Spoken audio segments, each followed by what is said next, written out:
Themselves is Bassem Youssef. He's a heart surgeon turned talk show host and has been described as the Jon Stewart of the Nile. His programme emerged on the internet just last year in the wake of the uprising and became popular, if not controversial, for its satirical take on Egyptian politics and state-run media. He joined me here in the studio a little earlier to talk about this upcoming election. This is what he said. Bassem, you're a satirist, a political satirist. Just how seriously are you taking these elections?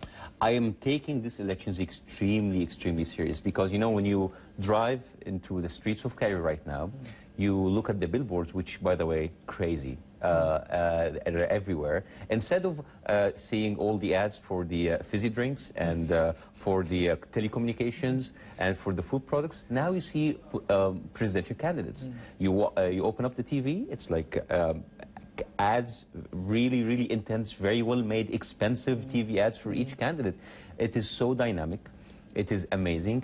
For the first time, maybe in our known history, like recent history, we don't know who's the next president of Egypt, and that alone is interesting. And there are a number of candidates here, and we are yet to find out who will have won this presidency. You've done impressions of these candidates, quite convincingly, at least in appearance. Who is or are the easiest targets? Well, there's always Dr. Barare, because he has this very special way of speaking, and there's, of course, the religious candidate who's not there anymore, Abu Ismail. There's Amr Musa, who's still there, because like he babbles around and he talks a lot. He's like big words, but you don't get anything of what he says. Making fun of politicians, of course, has been virtually taboo in Egypt. Yeah. Are they now getting the joke, do you think? Honestly, I don't care.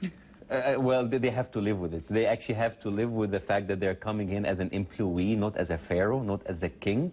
And they actually have to live with people making fun of, even if they are the best presidents in the world. Because, you know, people, when speaking about politicians, we're not going to say how good you are. It's too dull. We're just going to pinpoint the really funny stuff. Why do you think this show, or a show like yours, is resonating so much with the Egyptian audience in 2012? Well, you know, satire and sarcasm is a part of our culture, but we have a saying that, like, oh, I love you when you make fun of other people, but not me.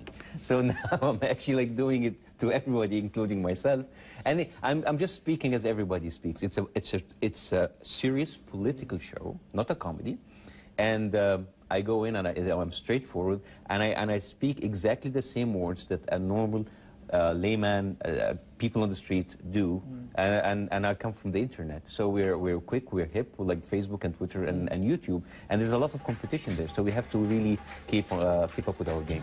I'm sexy and I know it. Given the choice, who would you like to see running Egypt going forward? I don't know. I'm between choosing the best person and the best person to make fun of. So I don't know.